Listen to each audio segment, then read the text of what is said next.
Hey everybody, welcome back to another episode of Drug Talk. As always, I'm your host, Garrett Campbell. Today we're going to be discussing a medication known as Chlorthalidone. Its brand name is Thalitone.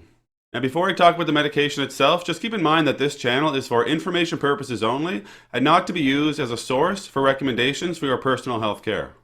So chlorthalidone is an antihypertensive and diuretic agent that increases the excretion of sodium as well as chloride.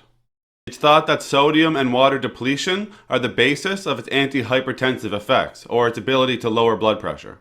In terms of indications for use, chlorthalidone is indicated to be used in the treatment of hypertension or high blood pressure, and it's also indicated to be used in the treatment of edema. Now, before somebody was to use chlorthalidone, there are some contraindications that they must clear, as well as some precautions and warnings that they should be made aware of. It would be contraindicated in patients who have anuria or the inability of their kidneys to produce urine. It would also be contraindicated in patients who have a hypersensitivity to chlorthalidone or to other sulfonamides. Now, in terms of precautions, the medication lithium should be avoided with chlorthalidone.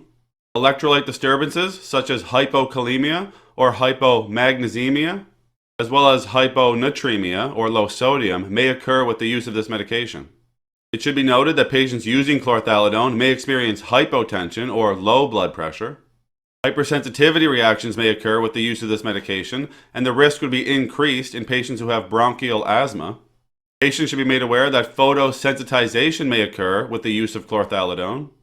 And in patients with a history of gout or familial history of gout, this medication may actually exacerbate gout in those individuals. Now, once somebody is cleared of the contraindications and made aware of the precautions and warnings, and they start to use chlorthalidone, they can expect to receive their dose through an oral tablet. If somebody is using chlorthalidone to treat hypertension, they can expect to take initially 12.5 or 25 milligrams.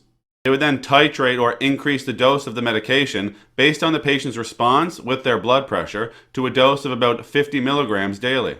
The maximum dose for chlorthalidone would be 100 milligrams per day. When somebody is using chlorthalidone to treat edema, they may use 50 or 100 milligrams daily, or some patients may use 100 milligrams every other day. The maximum dose of chlorthalidone in this situation would be 200 milligrams daily. If somebody's edema is associated with heart failure, they would most likely use 12.5 or 25 milligrams once daily, with a maximum dose of 100 milligrams daily. Now, as with all medications, there are some side effects or adverse reactions that patients may experience while using chlorthalidone, so I'll go over some of those here now. Some patients may experience orthostatic hypotension, which is a sudden drop in blood pressure when going from a seated to a standing position. Some patients may experience vasculitis. Dizziness and headaches are possibilities with this medication. Some patients may experience restlessness or vertigo.